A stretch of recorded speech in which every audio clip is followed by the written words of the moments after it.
बिस्मिल्लाहिर्रहमानिर्रहीम। अस्सलाम वालेकुम स्टूडेंट्स। आज जो हम टॉपिक पढ़ेंगे that is law of mass action. अब ये जो लॉ ऑफ मास एक्शन है, लॉ ऑफ मास एक्शन, हमारे पास जो रिवर्सिबल रिएक्शंस होते हैं उन रिएक्शंस में हम जिस तरह से ये है A+B हमें देता है C+D प्रोडक्ट। तो ये जो रिवर्सिबल सिस्टम्स हैं, यहाँ पे हम डायनामिक इक्विलिब्रियम की स्टेट डिस्क्राइब कर सकते हैं। इक्विलिब्रियम स्टेट क्या है, मतलब कि ये देखें, ये हाफ एरो जो है वो फॉरवर्ड रिएक्शन को रिप्रेजेंट करता है, फॉरवर्ड, और जो बैकवर्ड रिएक्शन है, ये रिमेनिंग हाफ एरो जो है वो बैकवर्ड रिएक्शन को रिप्रेजेंट करता है। तो ये जो इक्विलिब्रियम, डायनामिक इक्विलिब्रियम की स्टेट है रिवर्सिबल रिएक्शंस में, इसको जिन साइंटिस्ट ने एक्सप्लेन किया था, दे वर सी गुलबर्ग एंड पीटर वेज। 1864 में इन्होंने रिलेशनशिप दिया था।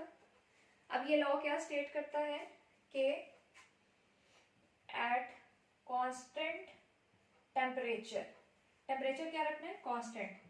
अब जो रेट है केमिकल रिएक्शन का, rate of chemical reaction, rate का क्या मतलब है कि वो किस रेशियो में रिएक्टेंट जो हैं वो प्रोडक्ट्स बना रहे हैं या प्रोडक्ट्स जो हैं वो वापस रिएक्टेंट्स बना रहे हैं। तो रेट ऑफ केमिकल रिएक्शन जो है, it is proportional to active mass of reactant.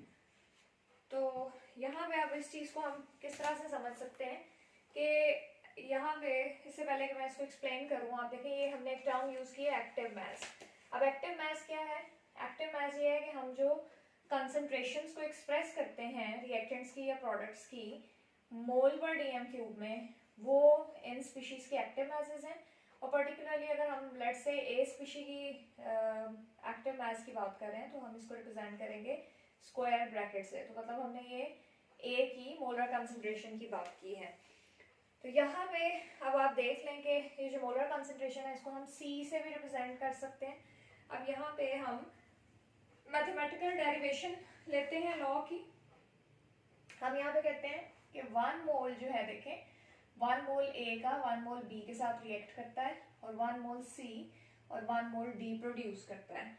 अब यहाँ पे हम ये कहते हैं कि जो लॉ ऑफ मास एक्शन की स्टेटमेंट है, इसके accordingly rate of forward reaction, उसको हम कहते हैं कि वो प्रोपोर्शनल है, किसके प्रोपोर्शनल है, active mass of A and active mass of B. ये देखें कि रेट फॉरवर्ड रिएक्शन देखें किस चीज पे डिपेंड कर रहा है, फॉरवर्ड रिएक्शन तभी होगा ना जब ए और बी मौजूद होंगे।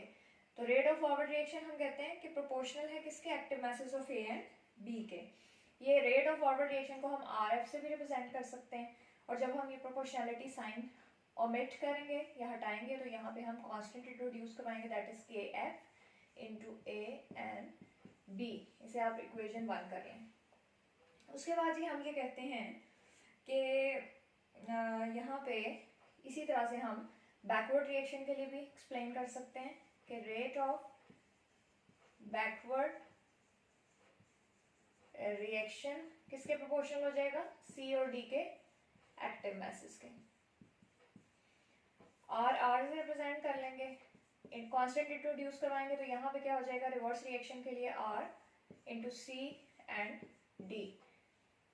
इसे आप इक्वेशन 2 कर लें। तो यहाँ पे अब आप देखें कि जब हम इक्विलिब्रियम की बात कर रहे हैं, at equilibrium, now what will happen at equilibrium,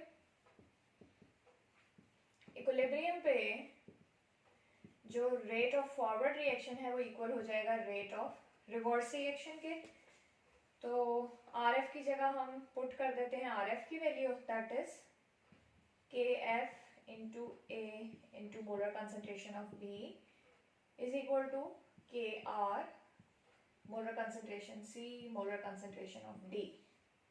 अब हम यहाँ पे रेशियो बना लेते हैं K F over K R. So ये देखें, ये ए बी इक्वेशन की दूसरी साइड पे शिफ्ट कर जाएगा, C D over A B. अब ये जो यहाँ पे स्टूडेंट्स रेशियो आ रही है हमारे पास के एफ ओवर के आर, ये रेशियो हमें एक न्यू कांस्टेंट देती है यहाँ पे, जिसे हम के सी से रिप्रेजेंट करते हैं। ये के सी क्या है, के सी इज इक्वल टू के एफ ओवर के आर जो है, this is equilibrium constant of reaction. और इसे हम कैसे डिफाइन करते हैं, हम ये कहते हैं कि it is the ratio of product of molar concentration of product to the reactant. देखें, product of molar concentration of product to the reactant, ये एक रेशियो है। और यहाँ पे जो हमारे पास सबस्क्रिप्ट सी आ रहा है, के सी हम लिख रहे हैं, ये जो सी है ना, ये equilibrium condition in terms of concentration unit जब हम एक्सप्रेस करते हैं, दैट इज मोल पर डीएम क्यूब, तो ये के सी से हम रिप्रेजेंट करते हैं। तो यहाँ पे ये इस तरह से हम लॉ ऑफ मास एक्शन को मैथमेटिकल फॉर्म में रिप्रेजेंट कर सकते हैं। अच्छा, ये तो सिंपल रिएक्शन था। अगर अब यहाँ पे हम एक रिएक्शन ले लें जिसमें हम कह रहे हैं कि हमारे पास रिएक्टेंट्स हैं इस तरह से कि हमारे पास ए मोल्स हैं ए के, बी मोल्स हैं बी के, डॉटेड लाइन का मतलब है आगे और रिएक्टेंट भी हो सकते हैं, तो सी मोल्स सी के प्रोड्यूस होंगे, डी मोल्स डी के। यहाँ पे अब इस रिएक्शन में ये जो ए बी हैं, ये वाले ए बी सी डी, ये स्टिशियोमेट्रिक कोफिशिएंट्स हैं रिएक्टेंट्स के और प्रोडक्ट्स के। तो इक्विलिब्रियम पे, एट इक्विलिब्रियम, यहाँ पे भी हम इक्विलिब्रियम पे क्या कहेंगे, इक्विलिब्रियम पे उसी तरह से K F over K R is equal to C. Keep in mind, ये जो नंबर ऑफ मोल्स है ना, ये स्क्वायर ब्रैकेट के ऊपर रिप्रेजेंट करते हैं, डी मोल्स हैं, इस तरह से आ जाएगा, divided by A moles B moles और डॉटेड लाइन, मतलब कि यहाँ पे और भी रिएक्टेंट्स जो हैं प्रोडक्ट्स हो सकते हैं। तो इसी तरह से यहाँ पे अगर हम ये कहते हैं कि हमारे पास जो हमारे रिएक्टेंट्स हैं अगर वो गैसेस हों, तो फिर बजाय इसके कि हम सिंपल कंसंट्रेशंस की बात करें, गैसेस की जो कंसंट्रेशंस हैं वो हम लेते हैं in terms of their partial pressures, उनके पार्शियल प्रेशर्स लेंगे हम, और जो इक्विलिब्रियम कांस्टेंट है वो क्या हो जाएगा, के पी।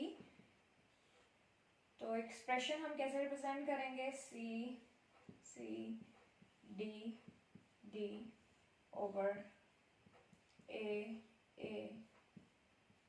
B B. ये देख लें, आपके जो मोल्स हैं वो आपने यहाँ पे इन द फॉर्म ऑफ ये पार्शियल प्रेशर के ऊपर रिप्रेजेंट करते हैं, और ये आपके पास जो रिएक्टेंट्स हैं और ये प्रोडक्ट्स हैं इस तरह से रिप्रेजेंट करने हैं। और इसके बाद ये अगर हम यही रिएक्शन देखें कि हमने अगर कंसंट्रेशंस को एक्सप्रेस किया है in terms of mole fractions, तो मोल फ्रैक्शंस की टर्म में इक्विलिब्रियम कांस्टेंट के एक्स हो जाएगा हमारे पास, और जहाँ पे आपने ये पी रिप्रेजेंट किया ना, सिंपली वहाँ पे आप एक्स एक्स रिप्रेजेंट कर देंगे इस तरह से, C capital C, D capital D, small A capital A, small B capital B.